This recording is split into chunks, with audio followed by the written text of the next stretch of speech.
네, 오늘 우리에게 주신 하나님의 말씀은 시편 119편 145절에서 160절까지 말씀입니다. 시편 119편 145절에서 160절까지 말씀입니다.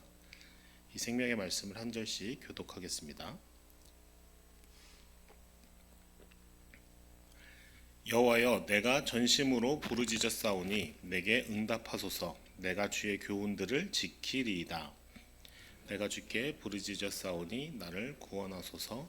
내가 주의 증거들을 지키리이다. 내가 날이 밝기 전에 부르짖으며 주의 말씀을 바라싸우며 주의 말씀을 조용히 읊조리려고 내가 새벽녘에 눈을 떴나이다. 주의 인자심을 따라 내 소리를 들으소서. 여호와여, 주의 규례들을 따라 나를 살리소서. 악을 따르는 자들이 가까이 왔사오니 그들은 주의 법에서 머니이다. 여호와여, 주께서 가까이 계시오니 주의 모든 계명들은 진리니이다. 내가 전부터 주의 증거들을 알고 있었으므로 주께서 영원히 세우신 것인 줄을 알았나이다.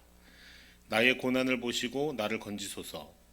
내가 주의 율법을 잊지 아니함이니이다.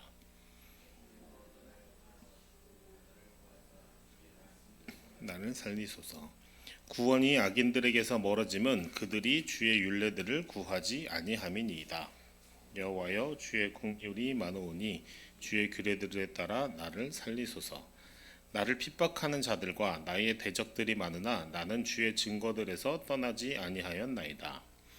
주의 말씀을 지키지 아니하는 거짓된 자들을 내가 보고 슬퍼하였나이다. 내가 주의 법도들을 사랑함을 보옵소서. 여호와여, 주의 인자하심을 따라 나를 살리소서. 함께 읽겠습니다. 주의 말씀의 강령은 진리이오니 주의 의로운 모든 규례들은 영원하리이다. 아멘. 네, 오늘 본문은 히브리어의 이제 19번째 알파벳인 코프로 시작하는 145절부터 152절까지와 히브리어 20번째 알파벳인 레쉬로 시작하는 153절부터 160절까지의 두 연으로 구성되어 있습니다.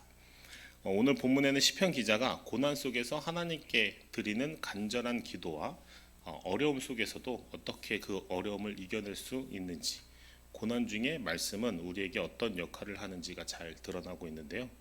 오늘은 본문 말씀을 통해서 이 인생의 시련과 어려움 속에서도 묵묵히 견디고 이길 힘이 어디서 오는지, 그러한 삶의 지혜는 무엇인지를 한번 나눠보고자 합니다. 먼저 145절 히브리어 원문에서는 이 내가 부르짖습니다 라는 뜻의 카라티라는 단어로 시작하고 있는데요. 그리고 이어지는 146절, 147절에서도 시인은 반복적으로 하나님께 부르짖으며 하나님의 응답과 구원을 구하며 소리치고 있습니다.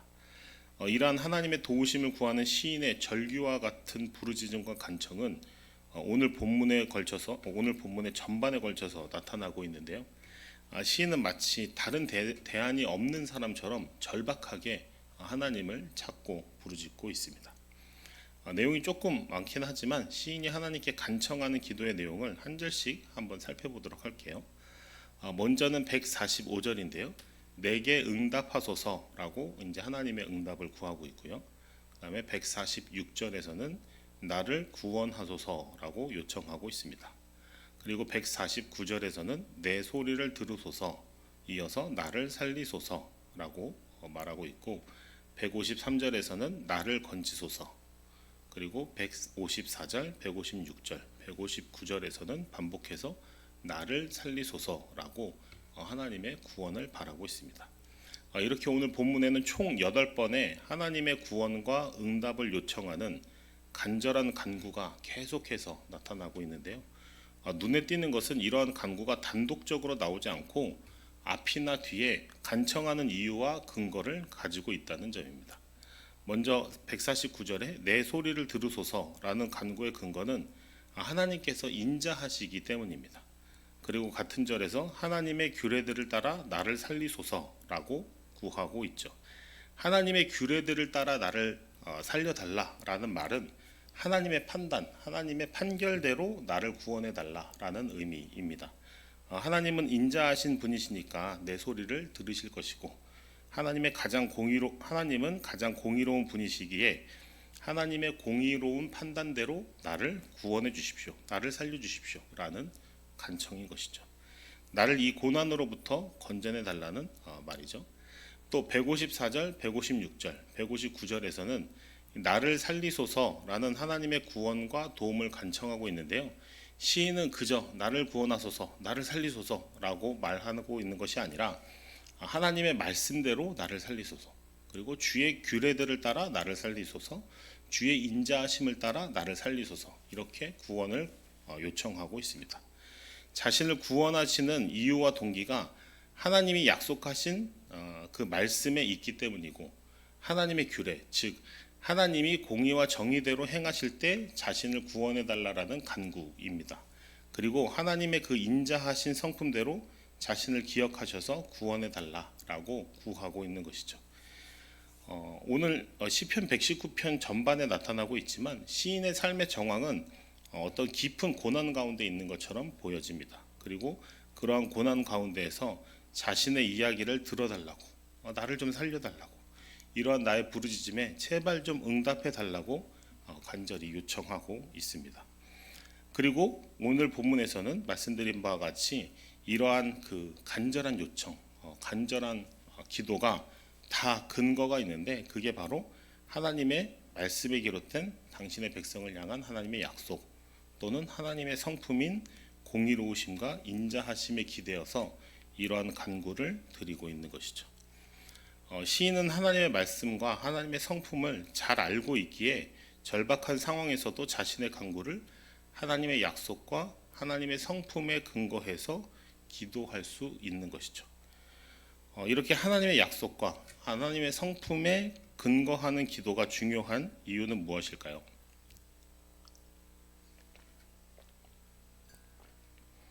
시인의 태도에서도 드러나고 있지만 하나님의 성품과 하나님의 약속에 근거한 기도는 그 자체로 우리의 삶을, 기도하는 사람의 그 마음을, 삶을 안정적으로 이끌어줍니다. 내가 기도했으니까, 내가 하나님 앞에 이렇게 했으니까, 내가 그래서 마음이 평안해지는 것이 아니라 하나님의 성품, 하나님의 약속에 근거하여서 기도하기 때문에 우리의 삶이 안정적으로 평안으로 인도될 수 있다는 것이죠. 하나님이 약속하셨어. 그리고 그 약속하신 하나님은 공의로우시고 신실하신 분이야. 나를 기억하시고 약속을 지키시는 분이야. 약한 자를 벌하시고 당신을 찾고 구하는 자녀를 건지시는 분이야. 이러한 하나님에 대한 경험적인 지식이 어떠한 환난과 역경 앞에서도 잠잠하고 흔들리지 않을 수 있게 인도하는 것이죠. 시편 37편 24절을 세번역 성경으로 보면 이렇게 나와 있어요. 의인에 대해서 이야기하는 건데, 의인은 어쩌다 비틀거려도 주님께서 우리의 손을 잡아주시니 넘어지지 않는다 라고 말씀합니다. 하나님을 아는 지식, 그래서 하나님께 기도할 수 있고 하나님의 개입과 도우심을 기대할 수 있는 사람은 요동하지 않고 아주 엎드려지지 않고 잠잠히 기다릴 수 있는 것이죠. 그리고 오늘 시편 기자가 고난 중에서도 하나님의 성품과 약속에 근거해서 간구하며 의연한 태도를 유지할 수 있는 이유가 본문에 또 한 가지 나타나고 있는데요. 바로 151절입니다. 같이 한번 읽어보도록 하겠습니다. 151절입니다. 시작. 여호와여, 주께서 가까이 계시오니 주의 모든 계명들은 진리니이다. 네. 시편 기자는 하나님을 가까이 계신 하나님으로 고백하고 있어요. 그러니 아무리 힘들고 어려운 고난이 닥쳐올지라도 의연하고 하나님께 기대어 지나갈 수 있는 것이죠. 시편 119편의 핵심 주제는 하나님의 말씀을 향한 순종과 고백인데요. 시편 기자가 자신의 하나님을 나와 가까이 계신 하나님이라고 고백할 수 있었던 이유가 무엇이었을까요? 바로 끊임없이 말씀을 묵상하고 말씀을 앙망하고 그 말씀대로 살기를 시도하는, 몸부림치는 그런 삶을 살았기 때문입니다. 말씀을 읊조리고 묵상함으로써 하나님의 약속과 하나님의 법과식이 마음에 새겨지기에 삶이 쉽게 흔들리지 않습니다. 말씀을 실천하고 순종하기를 멈추지 않기에 하나님의 성품과 하나님의 도우시는 손길을 자주 경험할 수 있는 것이죠. 이렇게 말씀을 통한 하나님에 대한 지식과 삶에서의 순종으로 하나님에 대한 경험이 쌓여지니 자연스럽게 이 나와 가까이 계신 하나님이라고 고백할 수 있게 되는 것이죠. 여러분의 하나님은 어디에 계신가요? 혹시 저 높고 높은 천상의 보좌에서 우리를 굽어보시는 그런 하나님이신가요? 만약 나의 하나님이 그렇게 높고 높은 보좌에서 우리를 굽어보시는 하나님으로만 인식된다면 우리는 하나님의 도움과 개입을 구하기 위해 꽤나 많은 절차와 조건이 필요한 것으로 오해하기 쉽습니다. 그래서인지 그렇게 멀리 계신 하나님께 기도할 때면 구구절절 장황해지는 건지도 모르겠어요. 앞에 수식어가 길게 붙여 지금도 살아계셔서 온 천하를 다스리시고 인자와 자비가 풍성하시며 뭐 이렇게요. 우리가 바라고 누리는 하나님은 우리와 함께 하시는 임마누엘의 하나님입니다. 맞죠? 하나님을 사모하고 바라보던 자들에게 다가오시는 하나님이세요. 당신의 자녀들을 향해 함께 하시는 하나님입니다. 그런데 바로 그 임마누엘의 하나님이 이 말씀으로 함께 하십니다. 그리고 우리의 삶에 하나님의 법과 식대로 순종할 수 있는 이 삶의 정황들 가운데, 순종이 필요한 그 상황들 가운데 그 임마누엘 하나님이 그 상황 속에서 우리를 기다리고 계십니다. 그래서 말씀을 가까이 하고 삶에서 하나님의 방식대로 순종할 때 하나님을 가까이서 누릴 수 있게 되는 것이죠. 하나님을 가까이 경험할 수 있게 되는 것입니다. 이것이 시편 기자가 그토록 반복해서 말하는 하나님의 말씀과 하나님의 규례입니다. 하나님의 방식이죠. 말씀을 맺겠습니다. 오늘 본문에서는 악인의 특징 또한 잘 나타나고 있는데요. 악인들은 150절에 따르면 하나님의 법에서 멀리 있는 자들이고요. 그리고 156절 말씀과 같이 주의 율례, 주의 말씀을 구하지 않는 자들입니다. 반대로 의인은 주의 법과 주의 말씀에 가까이 있는 자들이죠. 말씀을 사모함으로 하나님의 기준을 바로 세우고 그 말씀대로 순종함으로 하나님의 계획과 도우심을 경험하는 저와 여러분들이 되시기를 바라겠습니다. 그래서 어느 순간에도 하나님을 가까이 계시는 임마누엘의 하나님으로 고백하고 구원과 영생을 누리는 오늘이 되시기를 축복합니다. 네, 함께 기도하시겠습니다. 우리와 가까이 계시는 하나님 아버지, 시편 기자가 고백했듯이 주께서 가까이 계시오니 주의 모든 계명들은 진리니이다 라는 말씀이 우리의 마음 깊이 새겨지게 하여 주옵소서. 우리가 높고 멀리 계신 하나님을 찾기보다 이미 우리 곁에 임마누엘로 함께 하시는 주님을 발견하고 누리게 하옵소서. 주님, 우리가 삶의 어려움과 시련 속에서도 이 시편 기자가 간절히 주님의 이름을 시편 기자처럼 간절히 주님의 이름을 부르짖게 하옵소서. 그리고 그 부르짖음이 절망의 외침이 아니라 주의 말씀과 주의 성품을 근거로 하는 소망의 기도가 되게 하옵소서. 우리의 신음소리를 들으시는 인자하신 주님, 우리의 간구를 외면하지 않으시는 공의로우신 주님을 신뢰하며 기도하게 하옵소서.